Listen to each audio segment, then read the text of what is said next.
네, 하나님의 성소를 공경하라는 말씀의 실제는 하나님의 거처요 하늘의 장막인 교회를 공경하라는 뜻인데, 이제 교회가 주님의 새 몸이기 때문에 그래요. 영의 몸이죠. 교회는 나의 영혼의 유일한 안식처이며 또 나의 영혼의 본향이요 영적인 어머니입니다. 사람의 영혼은 세상에서는 쉼이 없으며 주님이 계획하신 창조의 일을 이미 이루신 사실을 믿음으로 받아들이는 성도들의 교회 안에서만 율법을 행하려는 모든 수고와 노력을 그치고 쉴 수 있습니다. 이제 이 말은 문자대로 성경을 지키려고 노력을 하는 것은 그것은 주님의 교회가 아니다 이 말이에요. 조문의 율법이다 그러는데, 그 조문이라는 그 헬라어로 그람마토스라고 그러는데, 이거는 무슨 고무판을 뭐 이렇게 파가지고서 아이들 저 미술 시간에 그림 조각 만들어 잉크 같은 거 붙여가지고 갖다 종에다 꽉 찍으면 판대로 똑같은 다른 종에다 또 찍으면 또 똑같은 그림이 나오잖아요. 그런 건 그대로다 이거예요. 그러나 주의 성령께서 인이 처진 사람의 심령은 어떤 상황이나 어떤 시간이나 공간이나 어떤 차이가 있어도 다 적용을 할 수 있죠. 똑같은 게 아니죠, 그게. 영이라는 것은 유동적인 것이죠. 그러나 조문이라고 하면 유동적이지가 않잖아요. 그건 글자 그냥 판에다 새겨놓은 거 그대로 갖다 그냥 그대로 찍는 거니까. 이런 걸 생각하시면 되겠어요.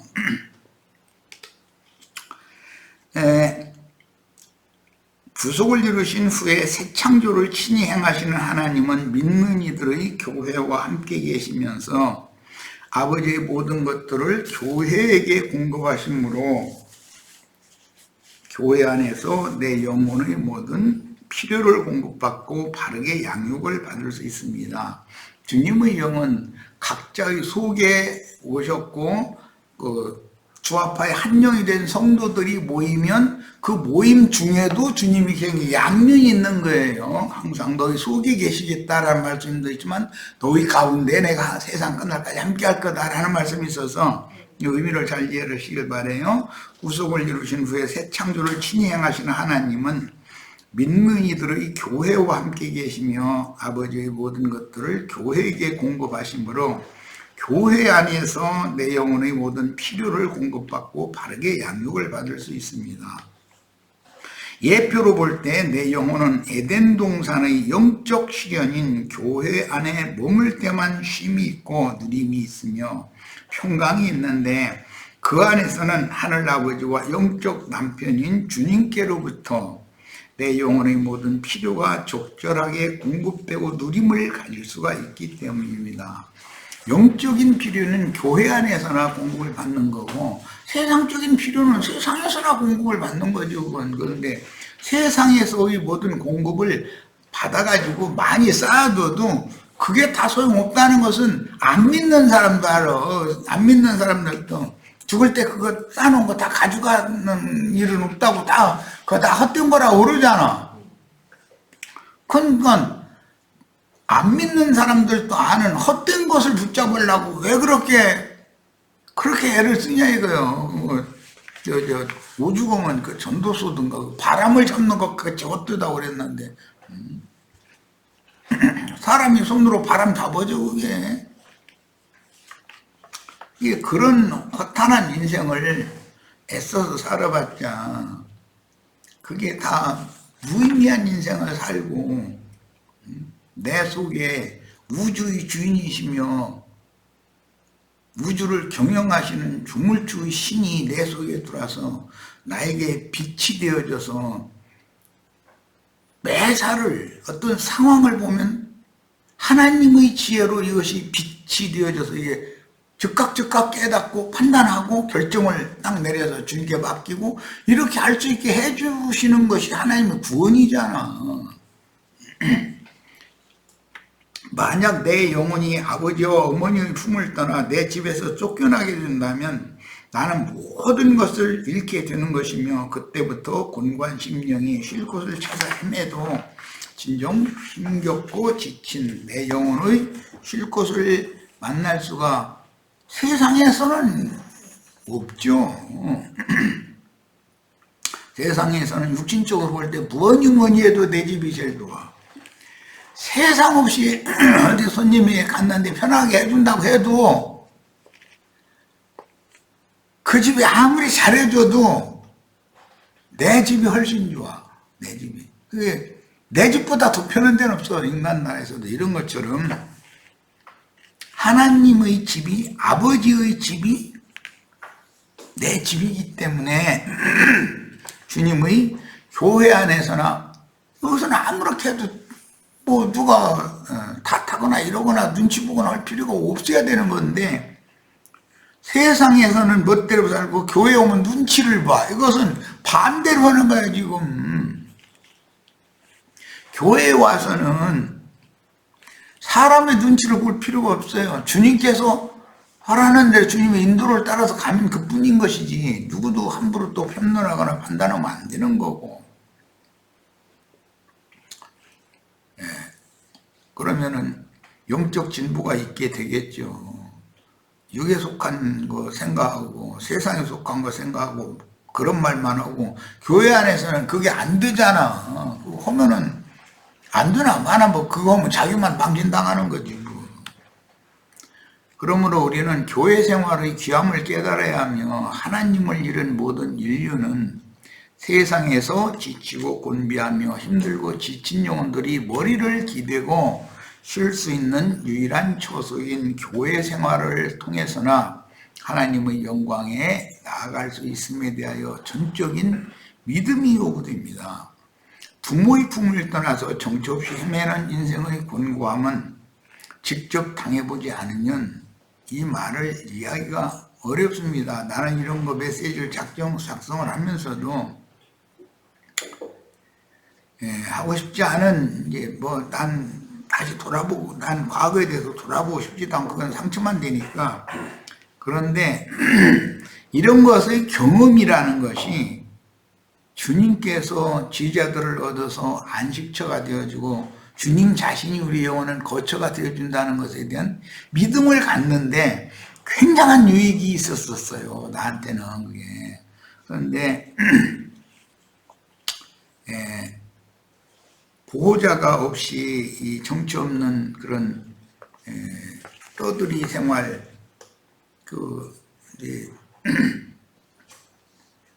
이런 꼬맹이 때 해가 지면은 굉장히 불안하거든. 괜히 해가 지면 어디 들어가 잘 데는 없고, 이제 그러니까 결국은 뭐 역사나 뭐 아니면 어떤 데 이제 낮에 받았던 어느 곳에 우리 그러는데, 겨울이면 이건 이 어렵잖아. 여름철이 괜찮은데 이런 생활을 해본 사람이면은 그 영혼이 머리를 기대고 쉴 수 있는 교회가 있다는 것이, 뭔 일이 있으면 내 영혼은 교회가 내 집이면 머리를 기대고 쉴 수가 있잖아. 거기에 들어가면 되고. 이런 것이 얼마나 큰 행복인가를 우리 지체들이 좀 실감하고 깨닫기를 바라요. 크게.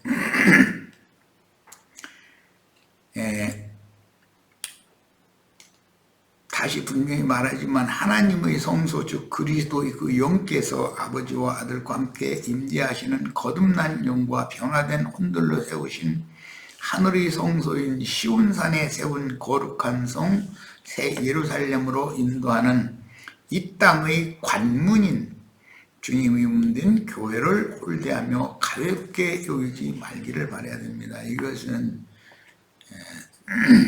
교회에 대한 이상이 밝아져야 된다는 거예요. 이것은 내가 계속 강조를 하지만, 하나님의 성소에는 어머니의 포근함이 있고 형제 자매들이 한데 어울려 행복을 누릴 수가 있으며, 내 영혼은 그곳에서 나고 자라고 쉼을 얻을 때만 살 소망이 있고 인생의 참된 가치와 의미가 있는 것입니다.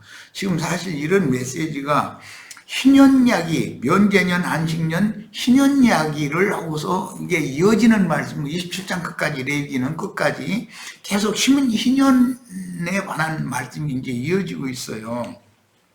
그런데 희년이면 돌아가야 되는 거거든. 그런데 돌아갈 집이 있어야 될 거 아니야. 어디로 갈 거예요? 우리 영원한 안식처가 되시는 주님 품으로 돌아가는 것이지만 인자 예수한테 갈 수는 없잖아. 주님은 그 영이 되셔가지고 지금 우리들 각자의 속에 되 계시지만 속에 주님을 모신 성도들이 모임 중에 주님이 함께 계시는 것이기 때문에 이 교회에 대한 이상임을 꼭 보셔야 된다. 예. 주님께서 이 땅에 희년을 만나 잃었던 기업을 되찾고 영생을 주시는 주님께로 돌아온 자들로 세운 교회는 에덴 동산을 창설하신 모형을 영적인 실제로 이루신 것이고 이 우주 가운데 유일한 내 영혼의 요람은 그리스도의 몸인 교회입니다. 그런데 에덴 동산으로 다시 돌아가는 것이 아니에요. 육으로 난 사람들의 거처인 육적인 아버지 집으로 돌아가는 것이 아니죠. 이제 영적인 아버지 집으로 다시 돌아가야 된다는 거예요. 그게 희년이에요.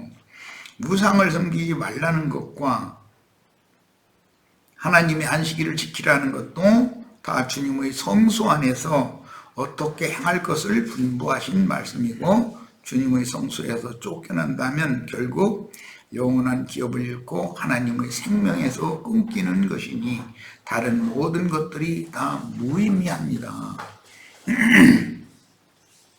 우리가 영원히 돌아가야 되는 영원한 본향은 하늘의 기업으로 돌아가야 되는 일이기 때문에 하나님의 낙원, 하나님의 낙원, 그 거룩한 성 예루살렘이에요.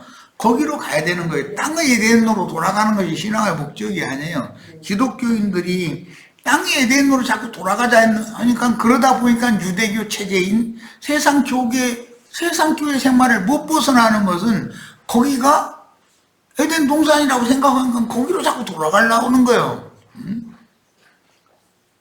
땅의 교회에 가면 안 되는 것이죠. 하늘이 기록한 하늘의 장작교회가 있는데 하늘로 가야지. 하늘의 하나님이 낙원으로 가야지. 땅에 무슨 낙원이 있어. 거기가 맨 돈이나 내라고 그러고 뭐 졸라대는 일만 있고 남 흉보는 일만 있고. 자, 말씀을 순종하는 자들에게 약속하신 하늘과 땅의 복이라는 말씀이 나오는데 이제 26장의 이제 조금 더 나가면 복 대신 이제 저주가 임하면 하늘이 철과 같이 되고 뭐 땅은 못과 같이 되고 이제 그런 저주가 임한다고 그랬어요. 그런데 하늘과 땅에 복을 준다는 거예요. 그건 이삭이 야곱을 복준 내용이 하늘과 땅의 복이잖아요. 하늘의 이슬과 땅의 기름짐이라고 하는 복을 하늘과 땅의 복을 줬어요. 예수님이 구속을 이루시고 제자들을 파송하시면서 주시는 복이야기를 보면은 하늘과 땅의 모든 권세를 내가 아버지께로부터 받아왔다. 그게 야곱의 실현한 거잖아. 그 아버지 하나님으로부터 축복을 받은 것을 실현한 분이 예수님이잖아. 그런데 그 복을 그러므로 너희는 가서 이제 제자들한테 그 복을 주려고 그러는 거잖아 지금. 그 복을 나눠가지고 가서 다른 사람들한테도 이 복을 나눠줘라 이 말이 하늘과 땅의 모든 복을.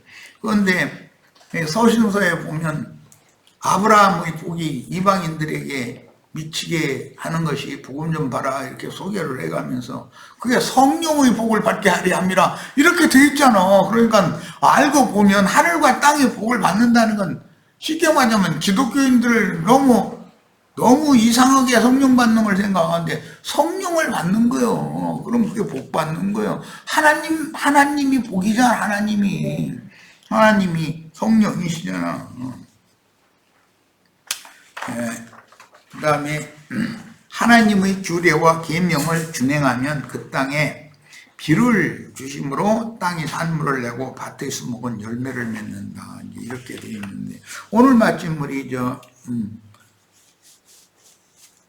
사무엘기 그 12장 말씀을 나눌 때도 사무엘이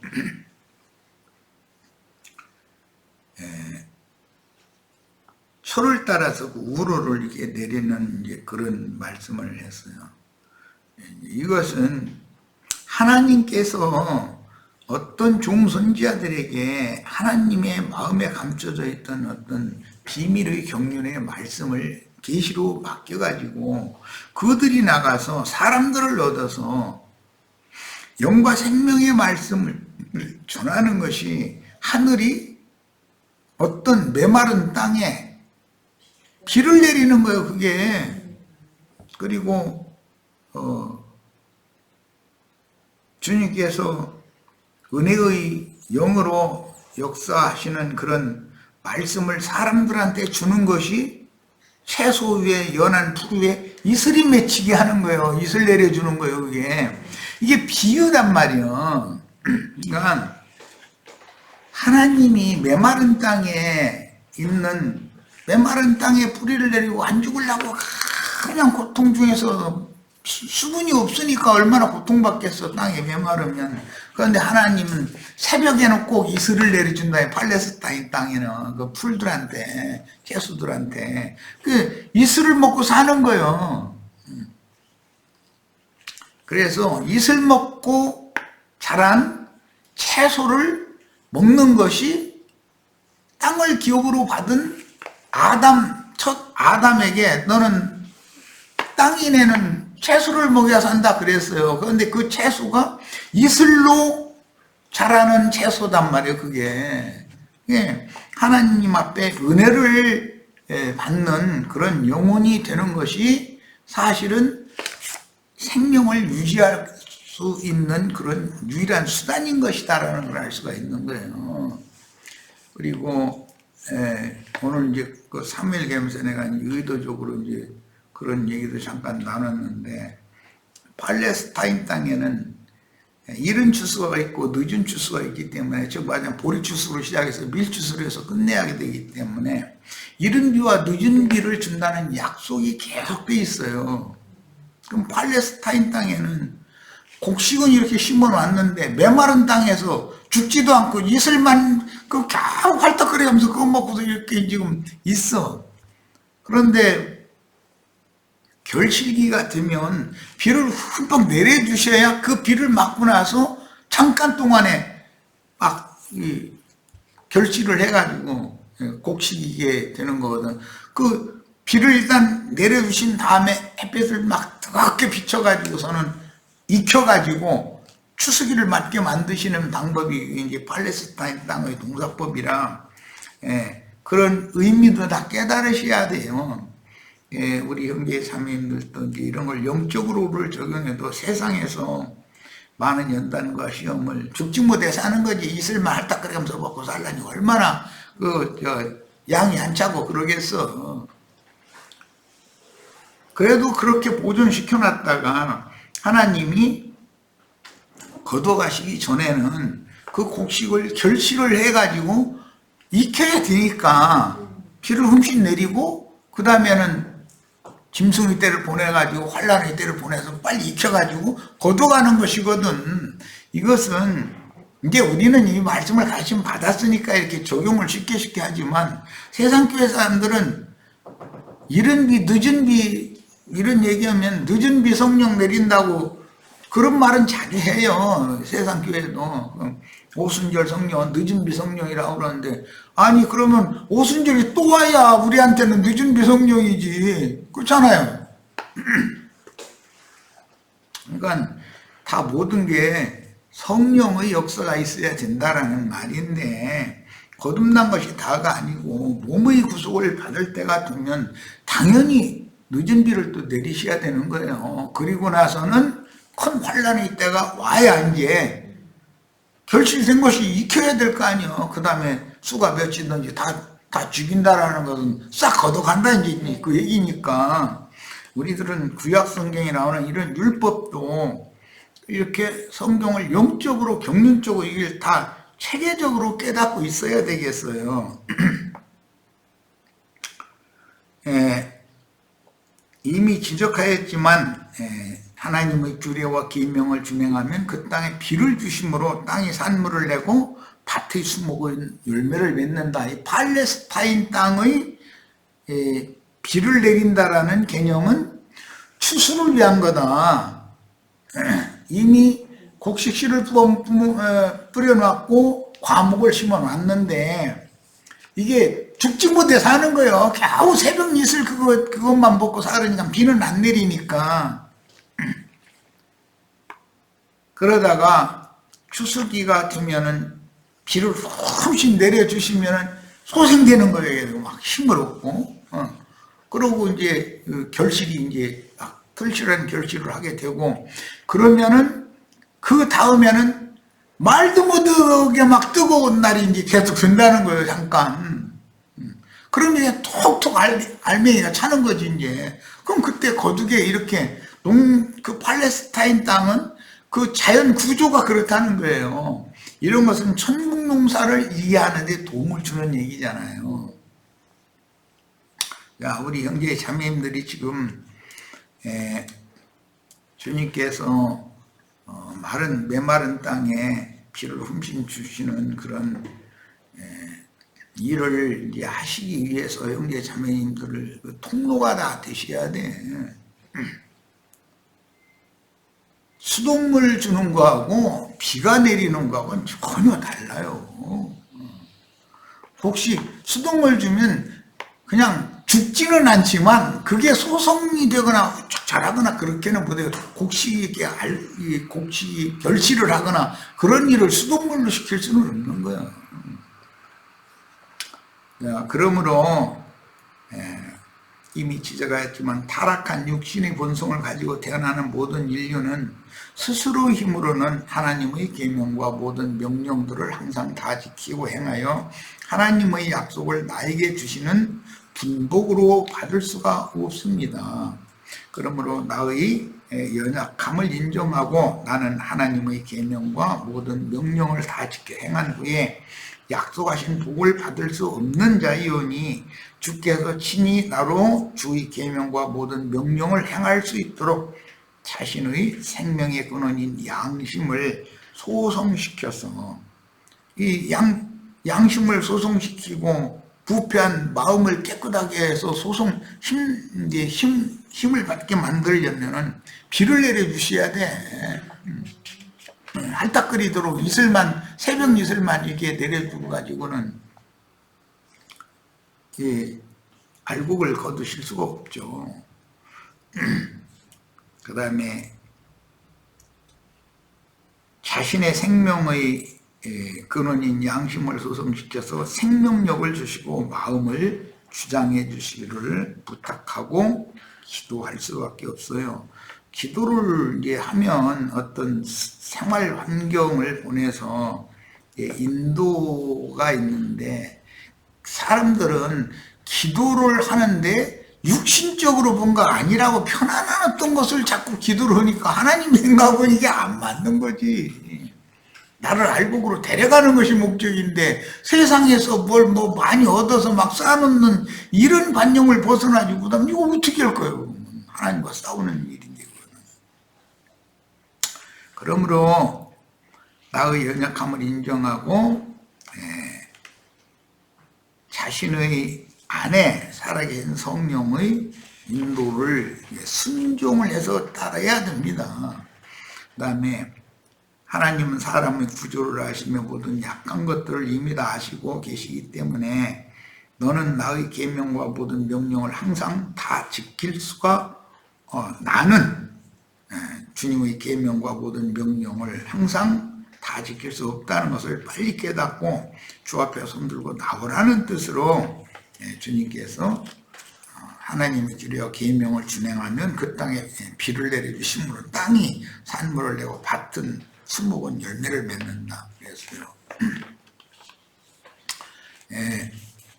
여기 보면 하늘이 하시는 일이 있고 땅이 해야 되는 일이 있어요. 항상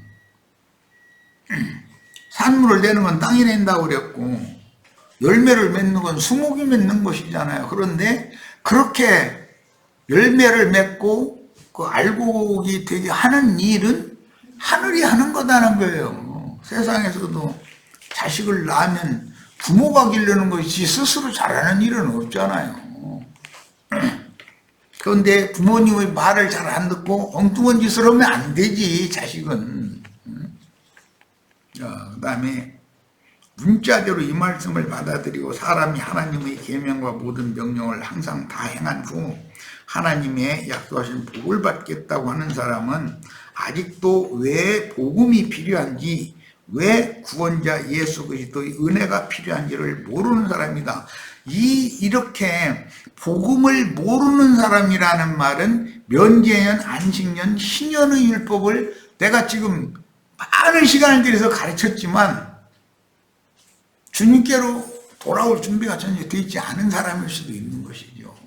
머릿속으로 이런 교리적인 걸 많이 알아도 본인이 지금 세상과 세상을 향하던 그쪽으로만 창문이 이렇게 그냥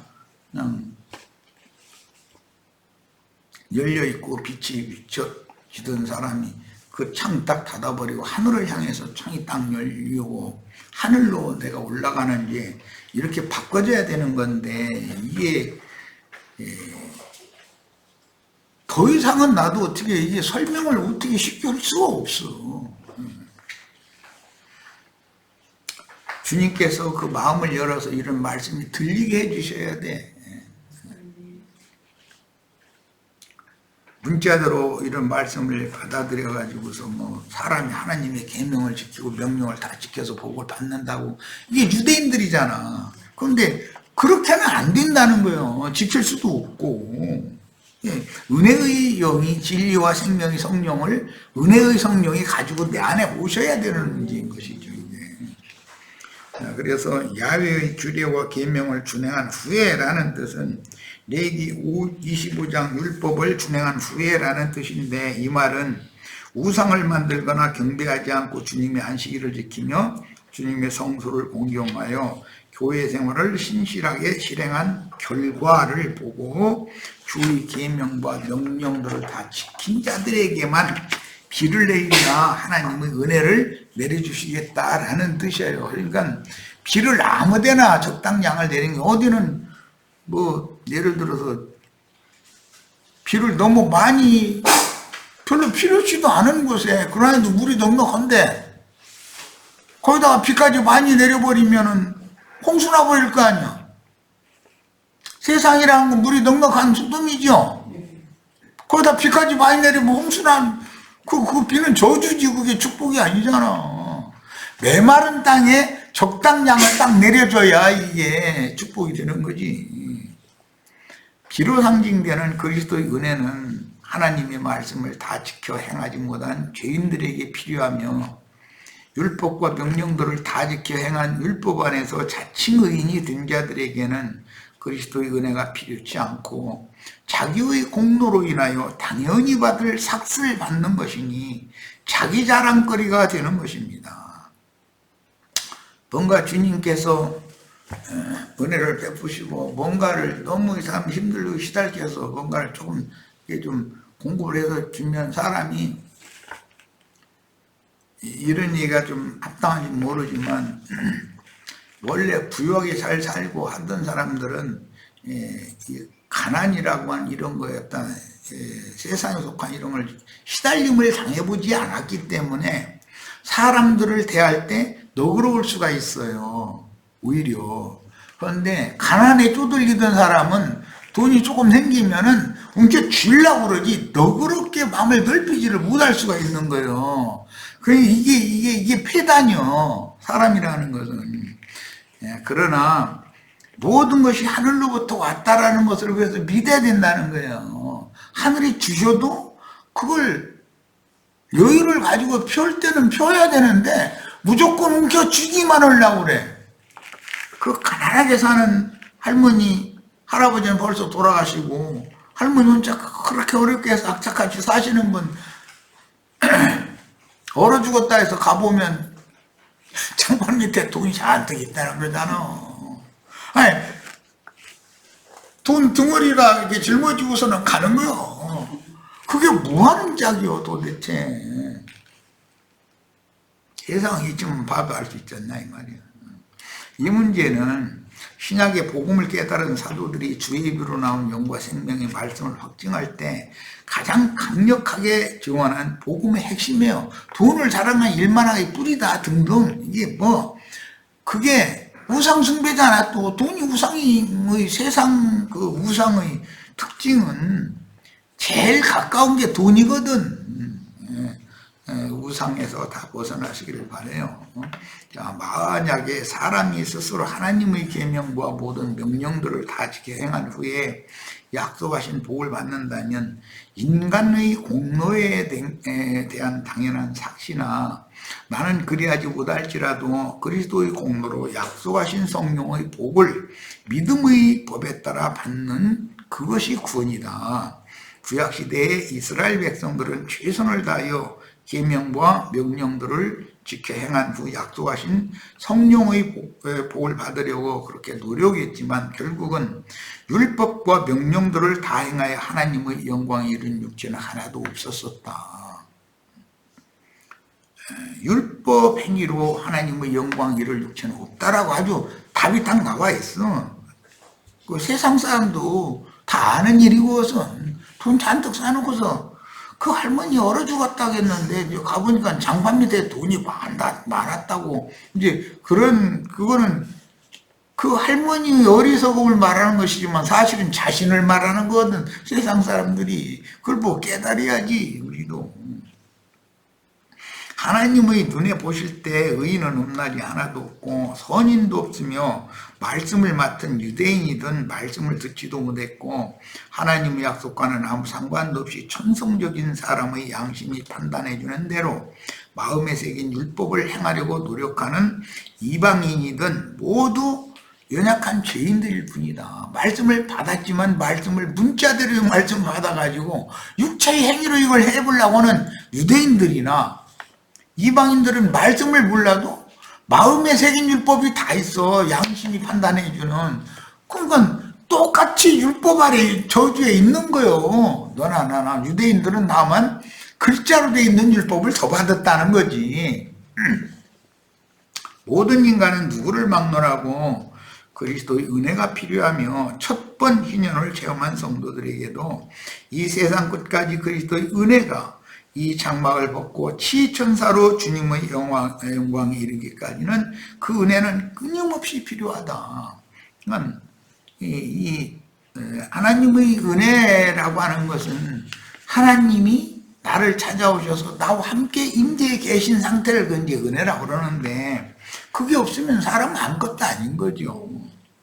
모든 성도가 은혜의 성령을 소멸시키지 않고 때를 따라 돕는 은혜를 계속 유지하는 비결은 내가 어떤 자인데 이같이 큰 은혜를 받아 주 하나님께 구속받았는지, 즉 잃었던 토지를 다시 찾고 하나님의 생명에 접붙임을 받아서 다시 내 생명이 회복이 되었는지 이것을 잊지 않는 것입니다. 그 누구라도 그리스도의 은혜에서 끊어지면 자연히 하나님의 생명에서도 끊어지게 되고, 그리스도의 은혜에서 끊어졌다는 뜻은 하나님의 생명에서 끊어졌다는 뜻이에요. 그게 사실은 율법에 기록된 모든 저주를 자신이 감당하고 이생 노무에서는 형벌을 피할 수가 없습니다.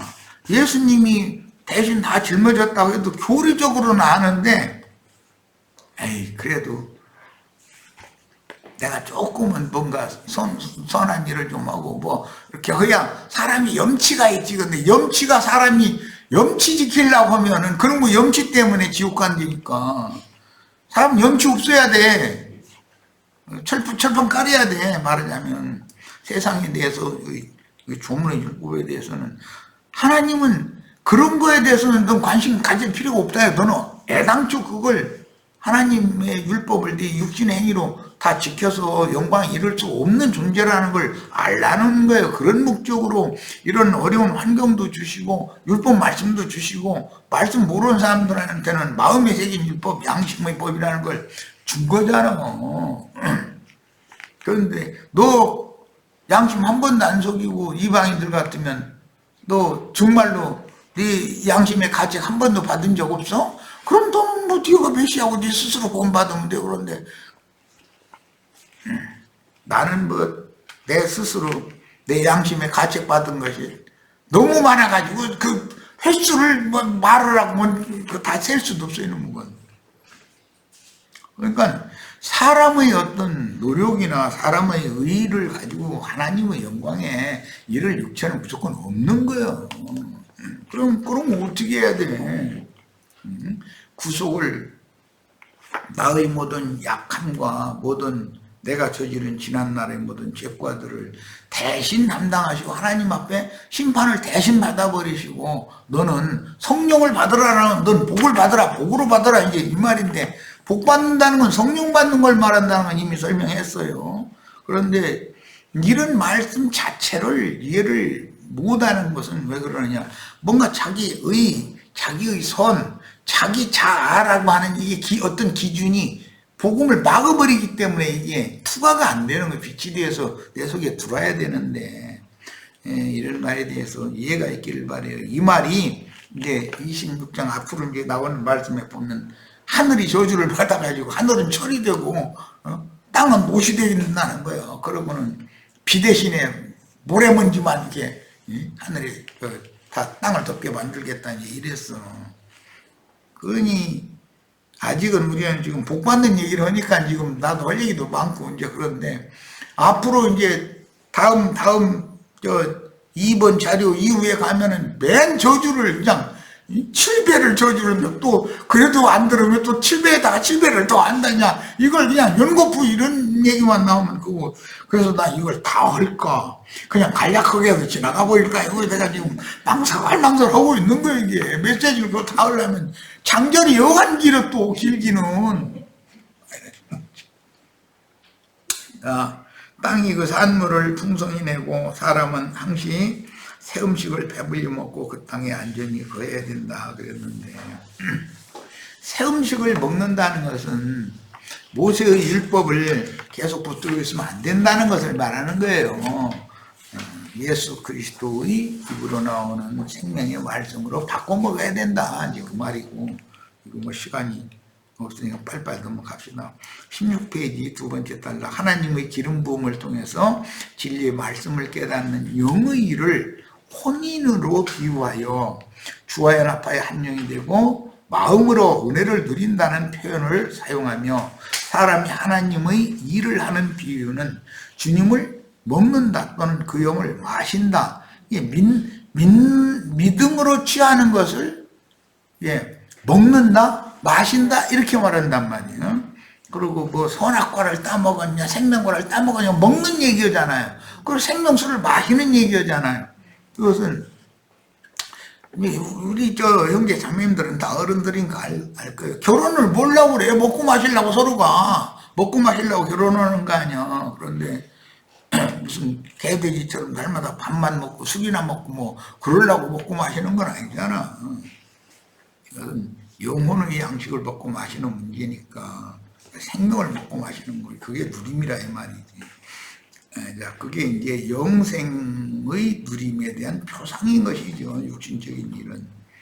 자, 그 다음에 하나님은 사람에게 그분에게 속한 모든 것을 은사로 주기를 기뻐하시며 사람이 받아들일 준비를 하고 있도록 은혜의 성령을 보내서 사람을 감동시켜 기름을 부으실 때, 즉 진리의 성령과 생명의 성령을 통해서 진리의 그린 성경을 깨닫도록 도우실 때 심령의 낙을 누리도록 준비하시는데, 하늘이 내리시는 비와 햇빛으로 임하신 것, 땅에 비를 내리고 햇빛이 땅에 이렇게 오고 이런 건 상징이잖아요. 그것은 하나님의 은혜와 생명의 말씀, 진리의 말씀이 나의 거듭난 심령과 마음에 임하는 것을 상징하는 거지. 자, 그 다음에 하나님은 비를 내리실 뿐 아니라 햇빛을 땅에 보내어 땅이 산물을 생산하도록 하시며 모든 생명을 먹이고 입히고 기르시는 전능자로서 진리는 언제나 우리와 늘 가까이에서, 나의 삶이 곧 진리요. 나의 삶이. 내가 결혼했으면 결혼한 것도 그 진리지 뭐. 못 깨달으면 진리가 아니고, 내가 밥을 먹는 것도 진리잖아요. 영적 양식을 먹으라는 것이는 것을 깨달으면 고칠리지. 그러니까 육신으로 지금 현재 우리가 사는 삶이라는 것이 영적인 세계에 대한 표상이다, 이게 전부. 그러니까 삶으로 이치를 깨달으면 전부 영의 세계에 대해서 다 알 수 있다는 거예요. 남편을 만나서 자신이 대기름 부음이 있으면 행복하고, 남편이 건강이 안 좋아가지고 남편과 생명연합을 맺지 못하면 기름 부음이 없으니 행복할 리가 있어. 그게 사는 게 괜히 짜증나고 신경질 내쌌고 그러지. 그런 걸 보면 알아야 되지 않냐 이거예요. 나는 우주의 조물주이신 하나님의 성령을 풍성하게 늘 공급받고 성령과 하나가 되어지고, 그때는 사람이 행복한 거예요. 그래서 염려 걱정이 없지 않아. 자, 가령 날이 잔뜩 흐리면 햇빛을 투구할 수 없듯이 사람의 마음이 늘 메말라서 강팍하거나 주름 잡힌 마음에, 주름 잡힌 마음이라는 거 이제 에베소에 나오는 말인데, 은큼한 마음이라는 것이죠. 은큼한 데는 이렇게 이게 주름을 잡아가지고 그 속에 먼지가 가득 감춰져 있어. 빨래 세탁기 돌려도 이게 잘 안 빠져, 이놈은. 사람이 왜 그렇게 은큼한 마음을 이렇게 펴버리려고 하지 않느냐면, 뭔가를 감춰놔두고자 하기 때문에 그렇다 이거예요. 그런데 그게 알고 보면 하나님 나라의 유용한 그런 것을 누누는 것이 아니고, 거기에 맨 때껍질이니 세탁해보면 알잖아. 세탁기 돌려보면 이게 주름 잡힌 데서 세탁하기가 좀 쉽지가 않죠. 자, 내가 어떤 사람일 때 우리 주님의 은혜로 말씀을 받게 되었으며 믿어져서 구속을 받고 오늘의 구원에 이르렀는지를 잊지 말고 늘 말씀을 먹고 마시며 기도하는 습관을 길들이는 것은 하늘이 내리시는 비를 흡수하여 성령의 열매를 풍성하게 산출할 뿐 아니라 전도를 해서 사람을 많이 얻어 하나님께 바치는 비결입니다. 전도를 해보면은 본인이 기뻐요. 사람을 얻으면. 그리고 사람한테 젖 먹일 것, 젖 안 날 것 걱정해. 아이고, 처녀, 젖 잘 안 나던데. 처녀 때는 젖 잘 안 나요. 당연히. 처녀가 이 젖을 짜면 쭉쭉 젖이 나온다면 그건 뭐 이상한 일을 저지른 사람이지. 그게 무슨 처녀야. 자식을 나누면 하나님이 다 젖 나오게 해. 걱정할 것 없어. 그러니까 전도만 열심히 하셔서 사람을 얻으면은 말씀, 자기 자식이니까 이 자식은 어떤 음식을 먹일 것을 딱딱 메뉴가 끼니 때마다 생각이 나. 다 생각이 나게 돼 있어, 엄마는. 그 영양식으로 먹이고 싶은 게 어머니 맞는 건 뻔한 건데 뭐. 자, 두렵게 하는 사나운 짐승들과 칼을 제하여 그 땅에 이제 평화를 주신다. 그랬고, 대적을 쫓아내야 돼. 5은 100을 쫓고, 100은 만을 쫓아낸다. 그래가지고, 이게 순복음교회가 이 말씀 가지고 얼마나 기도한다고 막. 5이 100을 쫓고, 100이 만을 쫓아낸다 했으니까 합심 기도하자고 해가면서. 그런데 그렇게 하라는 말이 아니지. 성도들이 물론 모이면은 주님과 주님의 나라를 어떻게 완성하고 세우기 위해서 동역을 잘 할 것인가, 그걸 놓고 합심 기도를 해야지. 뭐 어떤 집이 막 문제가 있다더라도 우리 합심 기도 하자 막 해가면서 막, 그건 전부 땅의 일이지. 그게 주님과 주님의 나라가 어떻게 잘 세워질 것인가, 그걸 기도하는 건 아니잖아요. 주님이 부탁하는 기도는 먼저 그의 나라와 그분의 의를 구하라는 거예요. 이런 것이지 땅의 일을 구하라는 게 어디가 있어. 그렇게 하면 번성하고 창대케 해주신다 그랬고, 그 다음에 먹을 양식도 오래 묵었던 곡식을 풍성하게 먹고, 남은 곡식 내년에 새 곡식 나올 때까지 먹고 남은 곡식은 버릴 수 있게 만든다고 그랬어. 그러니까 얼만큼 많은 곡식을 주셔야 되겠어. 그 다음에 하나님의 성막이 백성들 가운데 있고 하나님은 그들의 하나님이 되시며 성도들은 하나님의 백성들이 될 것은 애굽에서 구속하여 그 종된 것을 면케하시되 몽의 빗장을 벗겨주신 하나님이기 때문이다 그랬어요. 하나님의 성막이란 현세의 교회를 말하는 거고 내세에는 거룩한 성 예루살렘이고 영원에서는 거룩한 성 예루살렘이죠. 그래서 이제 교회는 처녀로, 그다음에 거룩한 성 예루살렘은 신부로, 거룩한 성 예루살렘은 아내로 이렇게 설명을 하고 있어요. 오늘까지도 이제 마지막 빨리 읽고 마치겠습니다. 교회는 세상에서 구속하신 하나님의 목적은 주님의 몸인 교회로 세우려는 뜻임을 오해함으로 특히 요한복음 10장에 주님께서 내 아버지 집에는 거할 곳이 많도다. 내가 처소를 예비하러 너희를 위하여 처소를 예비하러 가노니 가서 처소가 예비되면 내가 다시 와서 너희를 나 있는 곳에 주님이 예비한 처소에 너희도 불러서 나 있는 곳에 함께 있게 해주겠다 이제 그랬어요. 그랬더니 거기가 죽은 다음에 전당 가는 거다 이렇게 가르치니까 이게 하나님 말씀에 대한 얼마나 큰 오해냐 이거예요. 교회를 주님이 땅에 세우실 것을 예언한 말씀이에요. 주님이 구속을 이루신 다음에 그 영이 되어서 지지자들에게 오셔서 영접한 지지자들의 속에 계시고 지지자들의 심령과 마음에 임재해 계신 주님이 그 지지자들을 한 대로 또 모아서 교회로 세우시면 그게 거할 곳이 많은 내 아버지 집 예수님 말씀하시는 그런 거처다. 그냥 이 거처 하나님과 하나님의 나라 하나님의 거처를 세우는 일에 우리가 최선을 다해서 동역을 해야 돼요. 그러려면 사람을 우선 얻어야 되고 사람을 얻은 다음에는 이제 아까 내가 이제 얘기를 하면 조선 자연이 하늘이 나오게 할 거다 그랬는데 당연히 양육을 해야죠. 이렇게 해서 우리 형제 자매님들이 하나님의 동역자가 다 되는 축복을 받으시기 바랍니다. 다음에는 이제 2번 자료를 해드리고 2번 자료는 전부 저주 얘기예요. 하늘도 저주받고 땅도 저주받고 나가도 저주고 들어와도 저주고 그냥 전부 저주라는 거예요. 이게 그 얘기는 베드로님이 이게 간략하게 해서 난 마치고 싶은 마음이 있는데 어쨌든 주님이 하시는 대로 다음에 메시지를 또 해드리고 토요일부터 한 2번, 4번 집회고 이제 요즘 말씀 하도 많으니까 이게 그걸 그 장절대로 다 하려면 몇 주게 생겼어. 그래서 이거 빨리 마쳐야지 안 되겠다 생각이 들었어요. 자, 오늘 집회 모두 마칩니다.